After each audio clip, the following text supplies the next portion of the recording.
السلام علیکم میرے عزیز و اقارب، میرے عزیز و میں افتخار فی پیارے پاکستان کے سٹی آف لو لاہور سے ایک سیلانی 100 کہانی کی اگلی ایپیسوڈ لے کے حاضر ہے۔ دوستو، آج سے تقریباً 1 ماہ پہلے کی بات ہے، مجھے میری ایک بہن کا میسیج آیا کہ وہ مجھ سے بات کرنا چاہتی ہیں۔ میں نے ان کو اپنا نمبر دیا تو انہوں نے مجھے کال کی۔ انہوں نے مجھے بتایا کہ ان کی جو عمر ہے وہ تقریباً 37-38 کے قریب ان کی ایج تھی، اور ان کے 5 بھائی اور وہ 2 بہنیں، اور بڑا پیار تھا، بڑی محبت تھی ان کے درمیان۔ پہلے ان کی والدہ کی ڈیتھ ہوئی، اور پھر آج سے تقریباً 4 سال پہلے ان کے والد محترم کی بھی ڈیتھ ہو گئی۔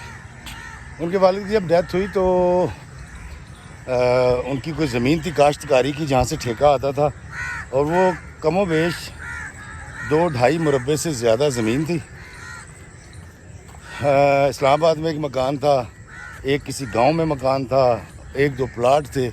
تو وہ اچھی خاصی جائیداد چھوڑ کے ان کے والد صاحب اس دنیا سے گئے۔ کہتی ہمارے بہن بھائی میں بہت محبت تھی، اور 5 بھائی سیٹل تھے، 3 بھائی پاکستان سے باہر تھے، 2 پاکستان کے اندر بڑا اچھا بزنس کر رہے تھے، اور یہ 2 بہنیں بیاہی جا چکی تھیں، ان کے اپنے بچے تھے۔ اور یہ بہن جو ہے یہ کسی سرکاری ملازم کی بیوی تھی جو سرکاری کوارٹر میں رہتا تھا اسلام آباد میں۔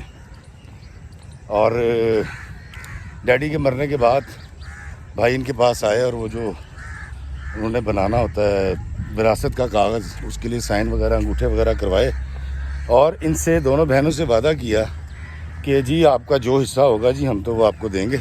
ان کی بھابیاں بھی ساتھ آئیں، اور انہوں نے بھی بڑی محبت اور پیار سے کہا کہ آپ یہ سائن کریں، اور انہوں نے سائن کر دیے۔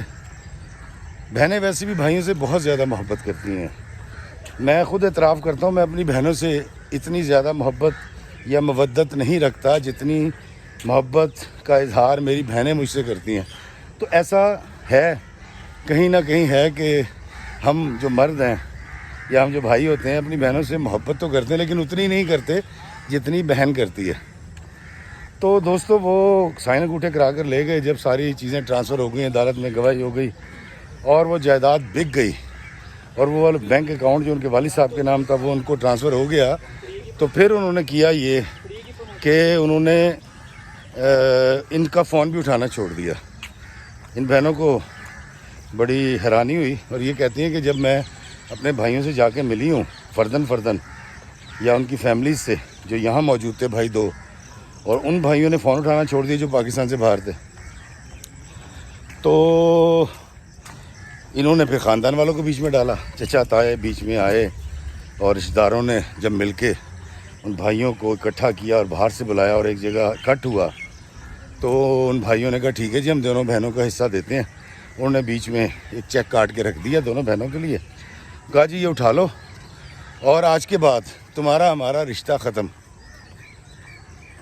بیچاری رو رہی تھی، بہت زیادہ تکلیف میں تھی، ہچکیاں بن گئیں اس کی۔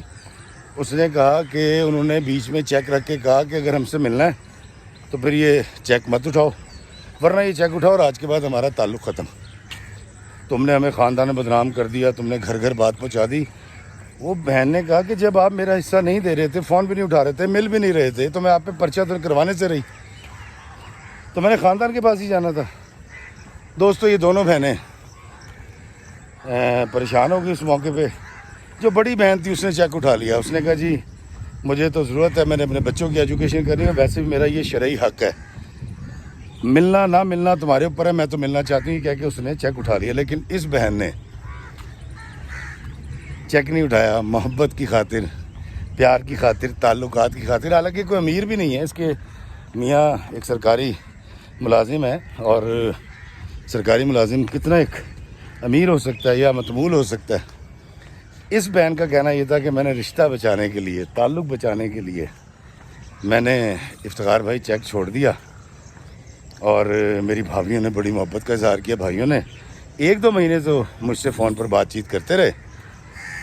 اس کے بعد آج 2 سال ہونے والے ہیں، میں ان کی آواز سننے کو ترستی ہوں۔ مجھے بعد میں پتہ لگتا ہے جب وہ پاکستان آ کے چلے جاتے ہیں، یا ان کے سالوں اور میرے بھائی کی جو سالیں ہیں یا سالیاں ہیں، ان کی پیج پر پروفائل پر جب میں کوئی تصویر دیکھتی ہوں ان کے ساتھ، تب مجھے پتہ لگتا ہے کہ میرا بھائی پاکستان میں آیا ہوا ہے۔ اور جو پاکستان میں ہے وہ بھابیاں جو ہیں وہ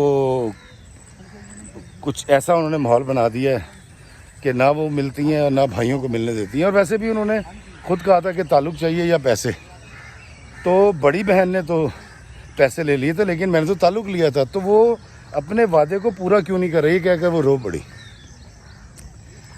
دوستو، مجھے اس کے رونے سے اس کی ساری بات سے ایک بات تو سمجھ آئی کہ واقعی میں بھی اپنی بہن سے اتنی محبت نہیں کرتا اتنی میری بہنیں مجھ سے کرتی ہیں۔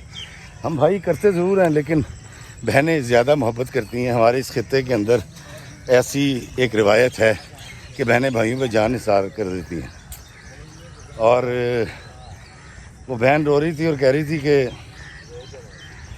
میں ساری بہنوں سے کہوں گی جو بھائیوں کی محبت میں اپنے حصے چھوڑ دیتی ہیں، انہوں نے ملنا کوئی نہیں ہوتا، تو میرا پیغام دے دیں لوگوں کو کہ میری بڑی بہن کی طرح جس کو بھی وراثت میں حصہ ملے وہ چھوڑے نہ، وہ اٹھا لے، کیونکہ اس کا شرعی حق بھی ہے اور اس کے بچوں کا حق بھی ہے۔ تو یہ پیغام تو میں نے اس بہن کا آپ کو دے دیا۔ لیکن دوستو، مجھے یہ کہانی سن کے بڑی تکلیف ہوئی اور میں نے سوچا میں یہ آپ تک پہنچاؤں۔ ہم ویسے بڑے دلیر اور بڑے خاندانی اور بڑی مونچھوں کو وٹ دے کے پھرنے والے اور گردن میں سریا رکھ کے پھرنے والے باعزت افتخار افی بن کے تو پھرتے ہیں، لیکن جب ہمیں اپنی بہنوں کا حصہ دینا ہوتا ہے تو سانوں موت پی جاندی ہے۔ تو اللہ تعالیٰ مجھے اس طرح کے معاملات سے، شر سے بچنے کی توفیق عطا فرمائے، اور اللہ تعالیٰ اس خطے میں جو موجود لوگ ہیں ان میں محبت پیدا کرے، بہن بھائیوں کی محبت پیدا کرے اور وہ قائم رہے۔ اور سب سے بڑی بات، ہمارے خطے کے بھائی اس ویڈیو سے یہ ضرور جان لیں کہ ہماری بہنیں ہم سے زیادہ محبت کرتی ہیں ہمارے مقابلے میں۔ اللہ تعالیٰ ہمیں سب کا حصہ، سب کا حق دینے کی توفیق عطا فرمائے، وہ محبت کا ہو یا جائیداد کا یا روپے پیسے کا۔ اللہ ہمیں آسانیاں عطا فرمائے اور آسانیاں تقسیم کرنے کا شرف عطا فرمائے، آمین۔ السلام علیکم ورحمۃ اللہ وبرکاتہ۔